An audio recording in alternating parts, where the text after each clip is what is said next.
Sorry, y'all. I had to redo a live. I guess apparently somebody don't like me teaching and letting y'all.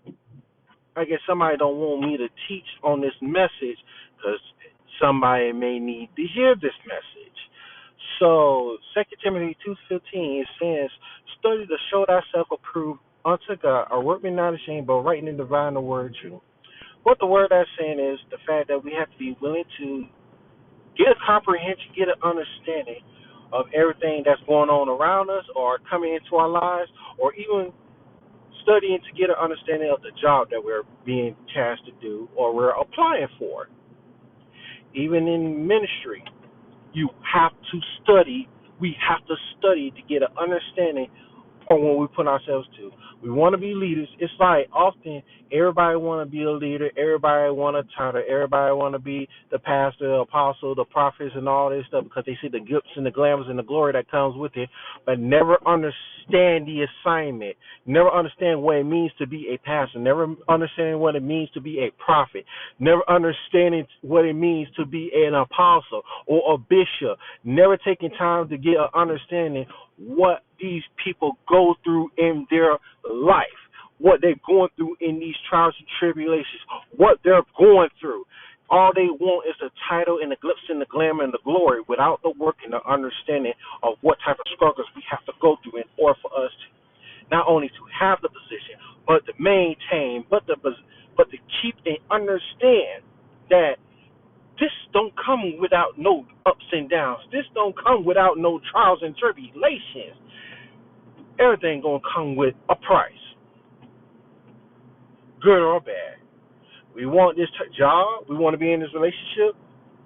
We want to be recognized. We want to be in a leadership position, but never take the time to study why certain people are anointed or appointed to these positions. And they are anointed and appointed for these positions for a reason. People are appointed into the positions they're in a career setting because of the fact that they have the experience. They've been there, done it. Some got to the where they're at because of degrees. They went to school longer than us. They took time to. Some people can naturally be on the position, start from the bottom and work their way to the top.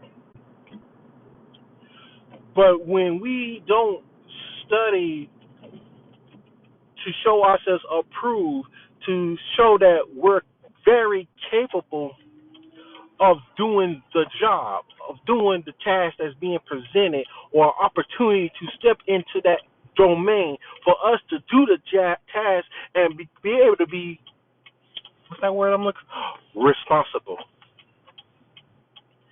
Responsible. So it's easier to be responsible when you're popping out kids. Sorry, no disrespect. We're responsible for popping out. We have no problem popping out kids and everything like that. But we don't want to be responsible. We don't want to do the responsibility that comes with that situation. So, so we want this commitment. We want the right person in our lives, but we're not willing to do the responsibility that comes with it. That's something. That's another word? All that comes with it is called commitment. We can't say we want so much stuff, but not want to be committed to it, nor responsible, nor understanding. But often, why are people stepping away and stepping back or leaving these jobs, these the jobs, leaving ministry, leaving relationships, leaving marriage? Because the thing that comes to mind with that, they was not ready for the responsibility and accountability. They never took time to understand what it means to be in a relationship, what it means to be in a marriage, what it means to be in this high career position that we're in, what it means to have kids.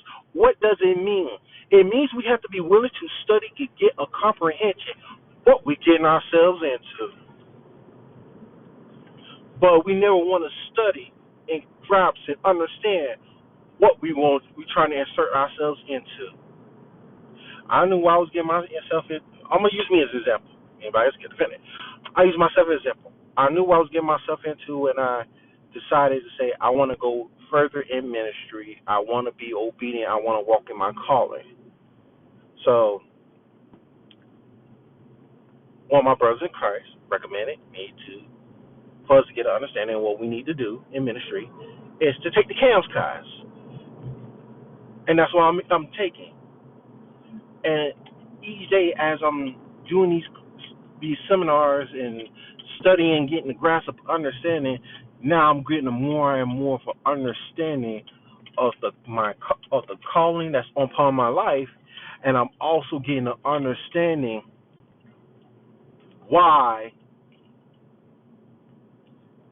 what comes with the position, the title, and what comes with it. Responsibility comes with it. Accountability comes with it. And we say we want to be leaders. Responsibility, we have to learn that with this, it comes with responsibility and accountability. And we're not willing to be responsible and accountable. I suggest we don't apply for the position, we don't apply, we don't raise our hand and volunteer to be in a leadership position. I suggest we don't put ourselves out there to be in a relationship or marriage if we don't understand what comes with these ordeals, these blessings, these opportunities. Because all we're doing is just doing it because we want to be seen. We're doing these things because we want to be noticed, or we're doing it because we want to be famous, we want to be popular, we want to be known.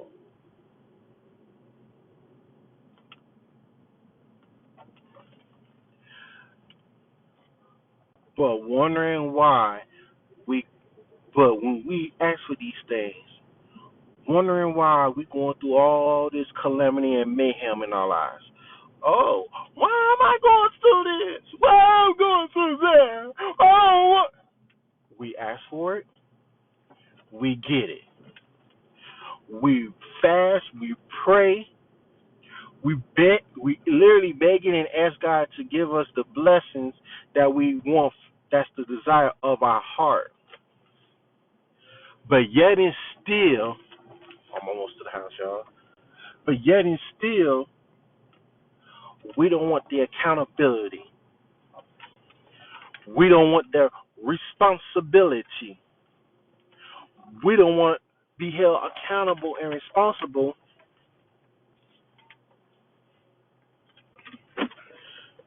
We don't want to be held accountable and responsible, but we sure don't have no problem sitting up there, opening our mouth saying, I want to be a leader. I want to be a prophet. I want to be a pastor. I want to be an apostle. I want to be a prophet.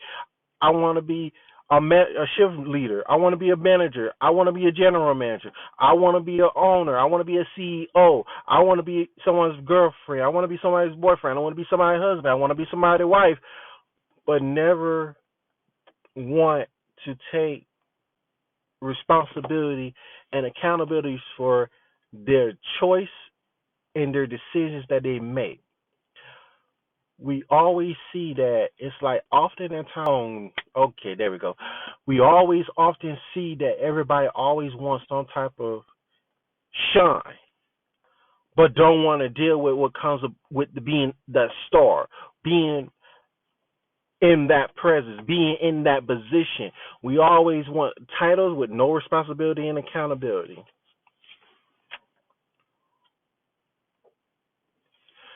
But get mad, get upset, and quit because of the fact of, oh, I didn't know I needed to do this. I didn't know I needed to be doing that. I didn't know. We never, that's because that's saying we never took time to study and get an understanding and get the knowledge and the wisdom and understanding of what we're getting ourselves into. That's why the word says, study to show thyself approval unto God, workman not ashamed, but rightly dividing the truth. If we don't take time to study, get a comprehension, and get an understanding of the situations we open our mouths and getting ourselves into, we're going to perish. Just like in the Old Testament it says, my people perish because of lack of knowledge. A lot of us perish. A lot of us die. A lot of us fall off because we lacking in knowledge. We're lacking in wisdom. We're lacking in understanding. We're lacking in comprehension. You see, them two scriptures kind of go hand in hand. If we don't study, we will perish. If we don't study, we will perish. But also in the word says that as any man lacks any wisdom, they should be able to ask of God. Am I correct? Somebody saying if I'm wrong, let me know. So without knowledge, we will perish. Without getting an understanding, we will perish. Without getting a comprehension, we will perish. Eric, you sound so gloom and doom. No, I'm not sounding. I'm not gloom and doom and negative. I'm just keeping it real because so many people fall off or fall short because people don't want to take time to get an understanding and study and get a comprehension and an understanding and the wisdom to know what comes with these type of askings, these type of blessings. We ask for a relationship, we ask for a job, we ask for marriage, we ask to be in a leadership position.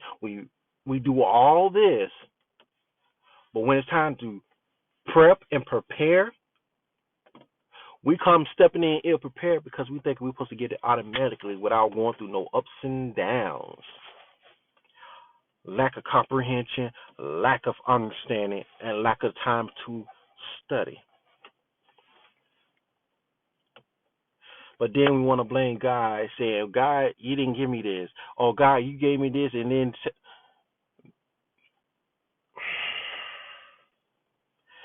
this is often what I mean, and I always try to apply some pressure to say we need to learn to be holding ourselves accountable and responsible for everything we say and everything we do. Because the word says now we're going to be held accountable for everything we hear and say. If we say something, we're going to be held accountable for it. When we hear it, especially being taught from the word or giving us instructions, we're going to be held accountable because we heard it. We seen it and we heard it. But people don't want are asking for stuff that they're not ready to be responsible and accountable for. That they have no comprehension or understanding of. Understanding comes with being willing to be humble and be saying, teach me, Lord. Teach me, God. Show me the way. Guide me through these trials and tribulations. Prepare me for these blessings. Prepare me for these things that you have for me. I ask God to do that every day. I understand that I have a purpose. I have a calling. I took time to study my purpose and my calling, and I'm still studying to this day. I'm still making sure I'm getting a comprehension and understanding what I'm being called to do, what I'm called to be. If I wanted to be, if I want to elevate even in my career, I still have to study. I still have to get an understanding because I'm sitting up here to a point I do want to be a teacher, even though I kind of still focus on ministry. I'm still focusing on ministry. Yeah, I already am teaching and working with special needs children for the school board. I've been doing it for years, and I enjoy my job. And I still continue to learn new stuff, new ways and methods to tend and to teach them. You think them regular kids was a task? Try teaching a child who's in a teenager body but have a mindset of a baby or a 5-year old or a 3-year old, and let me know how you do. But these type of kids do deserve an education just like anybody else, regardless of where their mindset at, where they're at physically, emotionally, and mentally. They deserve an education just like anybody else.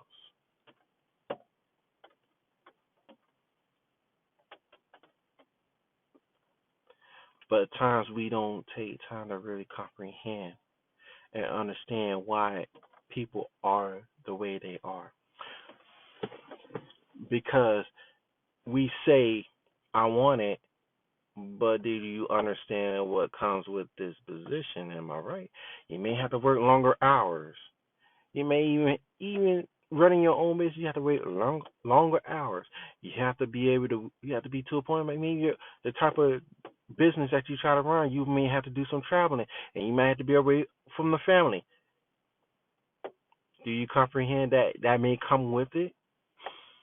Hmm. Yes, it's most likely going to come with it. Sometimes some situations, responsibilities, and blessings are going to take you out of a comfort zone. We ask for it, but then it's going to often blessings and elevation will often put you in a situation, excuse me, in a situation that's going to make you feel very well. That's going to make us very sorry for saying you make us feel very uncomfortable. Just know it. That's what comes with it. Sometimes, well, I can't say sometimes.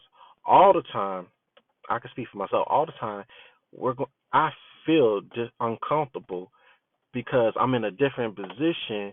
I'm in a different part in my life that certain people can't be around. I can't be around with, or I can no longer deal with, or I can no longer do. If I'm going to live for God, I am going to live for God. So some of the stuff and some of the people that I be around, snip, snip. Am I have to be willing to let them go? Blessings. Hey, how you doing? Am I have to be willing to let them go in order to be able to elevate? Because sometimes, a lot of times, 10 out of 10, where God takes us, a lot of people can't exactly go with you. I learned that a lot of people cannot go on this journey with me. A lot of people can't be around as I begin to slowly but surely elevate. I'm not trying I'm not trying to rush no elevation. I rather take my time, go through the process, get an understanding, comprehension, and the wisdom as I elevate. I don't want it rushed. If I rush it, I'm gonna mess it up. And sometimes I'm gonna mess it up, not God. Me. I'm going to rush it up because I want everything rushed, and not me taking the time to take, not me taking the time to get an understanding. If God's in it, it's going to happen. If you we place God in these situations, it's going to work out.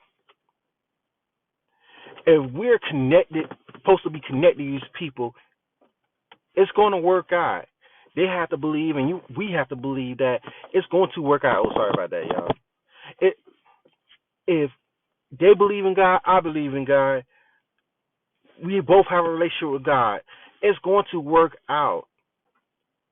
But along the way and along that journey, like I said, along the way and along that journey, we both have to be willing to work through some things together.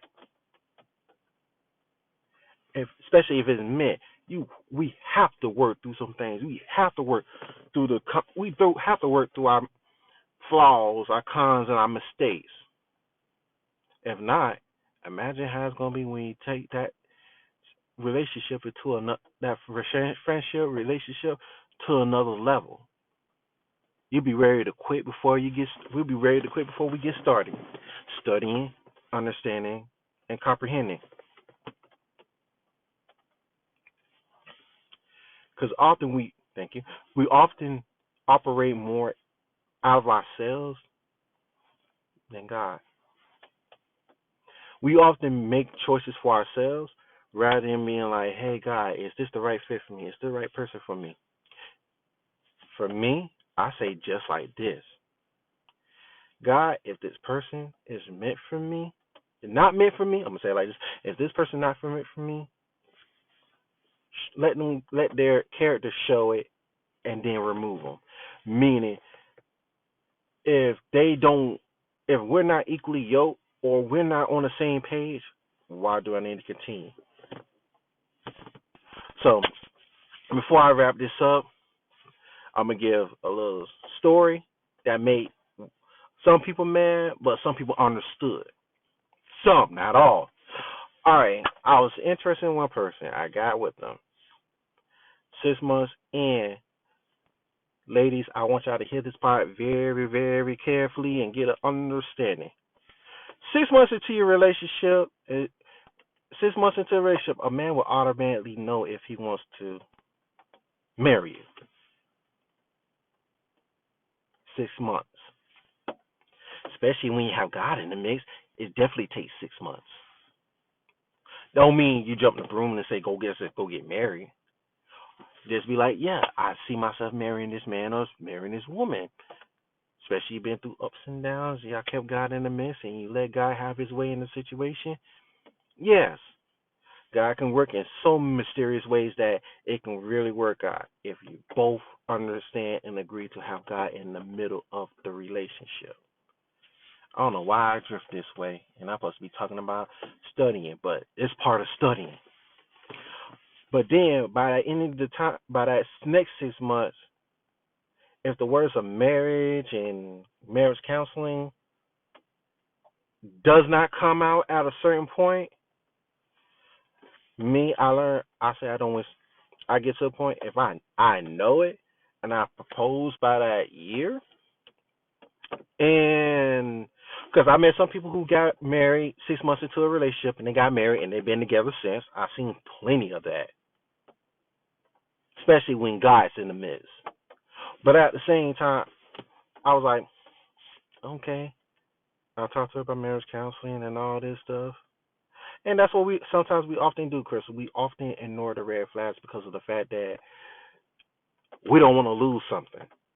Normally, here's the thing I do: if I see red flags, I address them. If they don't want to be addressed, and then when they get addressed and they don't change nothing about them, bye.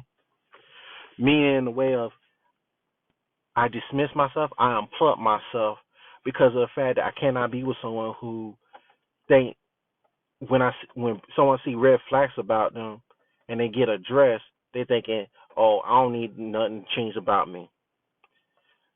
I change to be better. But when somebody else don't want to change to improve and become a better version of themselves and improve the morale of the relationship or friendship or any situation, and they cannot, hey, bro, if they cannot are not willing to make the necessary changes to become better, then I'm unequally yoked to you. I need to unplug myself because I'm not going to sit here and continue to be in the situation. If you think none of your red flags have, if none of your red flags don't get addressed, I'm in a toxic relationship. So, let me get to the story. So pretty much, I proposed. She said no. I'm said, okay, all right then, it's over then. And like, they looked at me crazy. They were like, why are you in the relationship? We have a good relationship.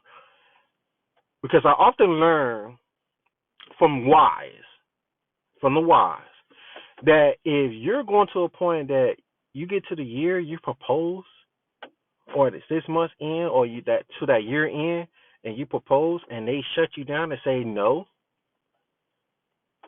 why continue?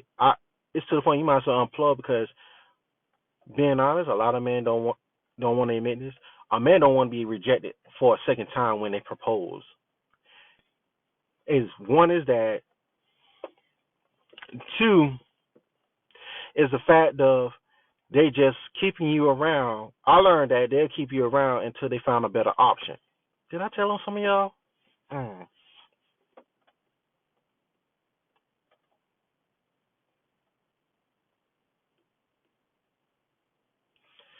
Yeah, that's what I often do. I always ask questions. I always address it. That's me just addressing it. But at the same time, if you seem like these red flags ain't nothing to be worried about, or like we're not gonna necessarily make no changes because you may think it's not bad, but it's bad to me. Let's throw a red flag example. Okay, it's just an example. Let's just say, okay,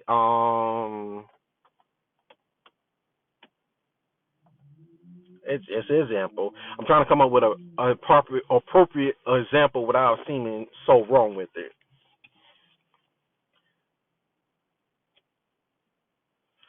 Let's just say, for example, I bring you. It's just an example.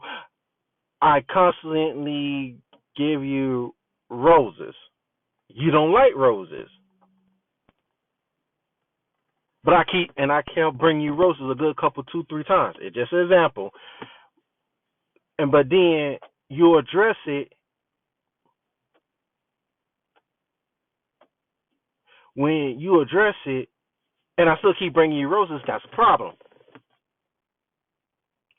That's it. Just a little example. I'm just doing it out that way.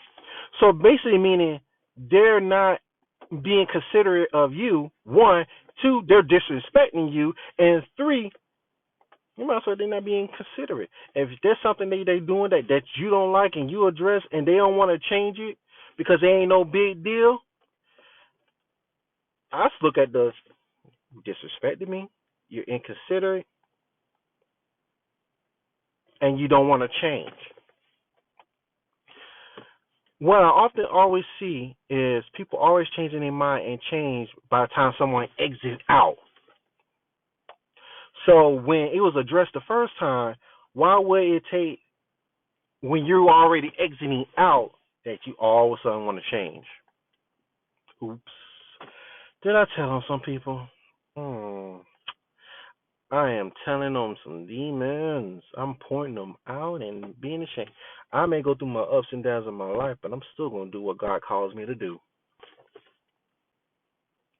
Why do it seem like that teaches us like, okay, now I learned that you don't respect me, you're not considerate, and you feel you don't want to compromise and make some changes as well. Yeah, you ever dealt with someone that always want to point out your flaws, your mistakes, what you do wrong, what you say wrong, but when you point them out, it's the old, don't turn it around on me. Oh, there ain't nothing wrong with me. It's always something wrong with you mentality. I've been in that situation. I know plenty everybody been in them type of situations before. So when that shows automatically when somebody don't always point out everything you say and you do wrong, but as soon as you point something out about them, it's all they're already ready to fight and be defensive. That's another red flag saying that oops, somebody's not responsible. When they do all that, exactly right. I'm hauling tail. I'm gone. Bye bye. I'm gone. I'm done. I'm done. I'm done. I am done. I'm done because of the fact of why would I be with an irresponsible or disrespectful and inconsiderate woman? Just like vice versa, man. Sorry about that, y'all. It does that when at a certain point I'm in my car teaching this. So why would I surround myself or be with somebody or settle down with somebody who's disrespectful,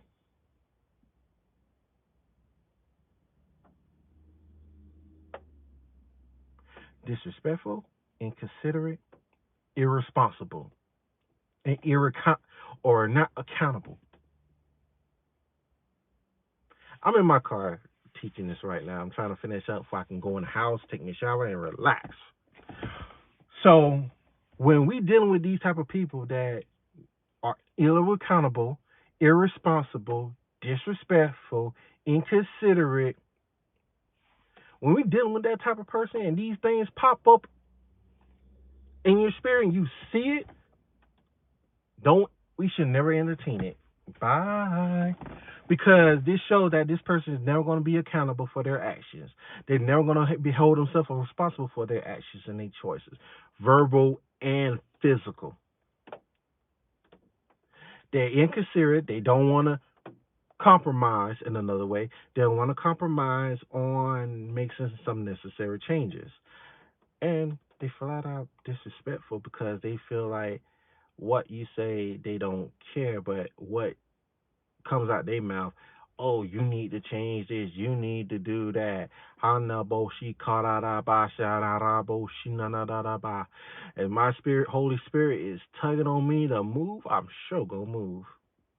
If he said no, don't waste your time, I'm like okay, because I learned over a period of time if they're a long period of time. If they're not willing to compromise, if they're disrespectful, irresponsible, not accountable, and inconsiderate, bye.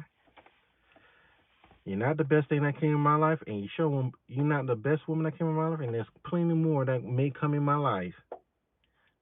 I know I'm gonna do better. That's why I always tell myself I can do better than what I'm doing now. I could be with someone that's better than what being presented to me. Always keep that in mind. Always be speaking positivity on yourself. Always speak that I know I got blessings coming to my way. I'm being blessed in every area I need to be in. Lord, oh Jesus. Mm. But at the same time, we have to be willing to spot. We have to We have to study. We have to get comprehension. We have to get understanding, and we have to make wise choices on various parts in our lives. If we don't, that means we're really just selling for any and every type of thing that comes in our way. And when we say we this, and this, but we're dropping standards, we're dropping lack of comprehension, dropping knowledge, dropping yourself for anything because we want something. Exactly, we attract what we are. When we do all these unnecessary things, that means end of the day, people gonna feel and they're gonna be like, well, if I keep doing this, I put bed, she gonna still or he gonna still stay around because they can't do no better, or they don't. Because people and the enemy knows that we can do better than what we're doing, but choose to put certain people in our way to continue to tell us that we can't do no better and we won't do no better or we don't desire to do no better. But when we begin to study on the word, stand on the word, setting standards and expectations, and standing on them, you'll see a whole lot of people flock away from us. Oh well, I'll be all right.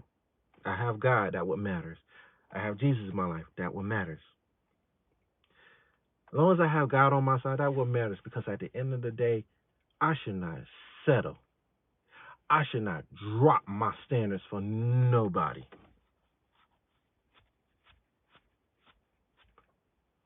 If I'm saying I'm this, I'm that, I'm this and that, I have no business selling for what less than I deserve. If I'm deserve to be somebody's husband, I have to keep myself up as being somebody's husband. We have to. If you women out there, if you saying you want to be somebody's husband, being somebody's wife, you have to keep reminding yourself every single day you are a wife. You're worthy to being somebody's wife. You have to carry yourself just like that to being somebody's wife. Don't let no man ever drop.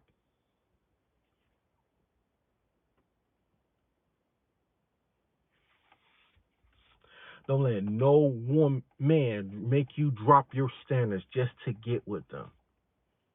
And be aware of wolf in sheep clothing on people. Be aware of wolf in sheep clothing situation because there are a lot of people. The devil will present counterfeits. And he will present everyone who's going to play it long enough to get all the way to they want to. Then along the way, little by little, the true self pops up. And what that says, Minister Eric, that says we just put ourselves in a wolf in sheep's clothing situation, aka we just put ourselves in a situation of we just let the we just allowed the enemy just have his way, or we didn't take time to go to prayer with God and really took the time to study, get a comprehension and understanding of the person that we pretty much don't got ourselves and made ourselves we put ourselves in a situation that we in a committed relationship with somebody that we thought that was it. We thought that was the one, and we wanted to find out it was a wolf in sheep's clothing. But get mad. God knows I be wanting to say something about this so much, but it's like Part of me gets upset how a lot of people post how there ain't no good men and good women out there because they had bad experience with these type of people. And I'm gonna say this loud and proud. We gotta stop doing that. Stop posting. We need to stop posting how there ain't no good men out there, how there ain't no good women out there, because they thinking all the women are the same, all the men are the same. Posting all our business of what we go through in our relationships, we need to stop posting it on social media. There are good men out there. There are good women out there. We just have to make better choices and decisions about who we bring into our lives. We always blaming the man, we blaming the woman, but never saying, well, dang, how did I in this situation again? Oh, right, I made a bad call and I made a bad choice of the woman or the made a bad choice of the woman, the man I brought into my life. I made the bad choice. We never want to say, "Hey, I made a bad choice. I made a bad call. I need to make sure I make a better choice and a better call next time." Now we have to sit in the corner and heal and recover physically, mentally, and spiritually for the for the hell that I went through with this person. This person sent me through hell that I didn't need to go through. I mean, I put in necessary situations that I really never need to be in because of the fact that we made the bad choice in the selection of men or women that we choose to be with, who we choose not only to be with in the love life, but friendship wise as well. So, study, study, comprehend, and get an understanding of what we're doing. This isn't a word. Study to show thyself approved unto God, a workman not ashamed, but rightly divine the word of truth. Or we're going to deal with my people perish because of lack of knowledge, Hosea 5. Either we're going to study to get an understanding, study to get a comprehension, study to get wisdom, or we're going to get ready to perish because we ain't taking no time to study these particular type of situations for us to avoid the uncalled for situations that we place ourselves into. Well, I need to get in here and give me a shower and relax because I got to go to my school board job in the morning. This is your one and only Facebook minister, Minister Eric Robinson Jr. Jumped on here unexpectedly, surprisingly at this point of night to drop a little heart-to-heart talk. Oh, I do apologize, Krista. I guess apparently I guess I should maybe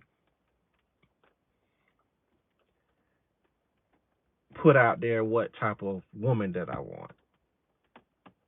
Maybe. But I was asked the question, so I still have to oblige. I do apologize. The type of woman I want is a God-fearing woman who's supportive, who's loyal, who's honest, who's consistent. Honest, loyal, consistent, faithful, supportive, goals, and family oriented. Woman of good head on the shoulders, got positive things going for herself, serving God.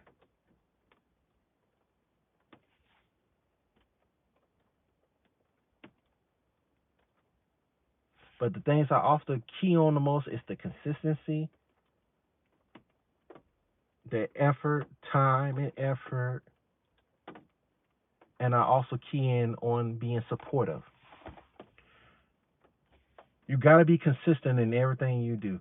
We can do it with everybody else, but we got to be consistent on everything we want. Oh, I want a relationship, but how can you want a relationship with someone if you have not put being consistent with communicating? Oh yeah, in communication.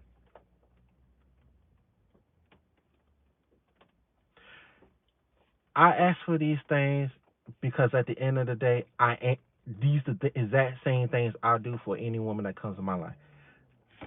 I support positive things, not negative, positive. Because I am supportive, I am loyal, I am honest, I am God fearing, I am consistent, I am family and goal oriented. So I would not ask or I not would present these things if I'm not the type of person. I would not ask. I would not ask these things if I don't do these things. Most women I see most likely I always lean to the most is the ones that have a relationship with God and God fearing. Because why would I be that even the word in 2 Corinthians 6:14, be ye not equally unyoked with unbelievers? Why would I date and be with someone that's unequally yoked to me? Why would I be with someone that's unequally yoked to me that's an unbeliever? So I don't ask for stuff that I can't dish it out. If I'm teaching and preaching the word of God, I would like my lady to be so. I like whoever decides to come in my life to be be exactly supportive. Oh Jesus! I went from teaching about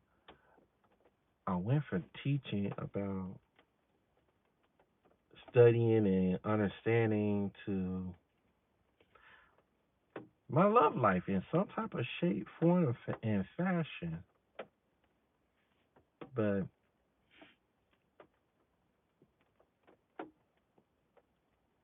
I like a discerning spirit.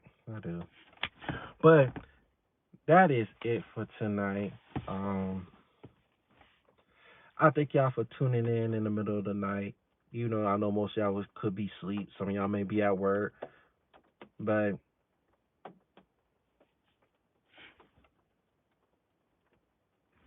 I thank y'all for tuning in tonight.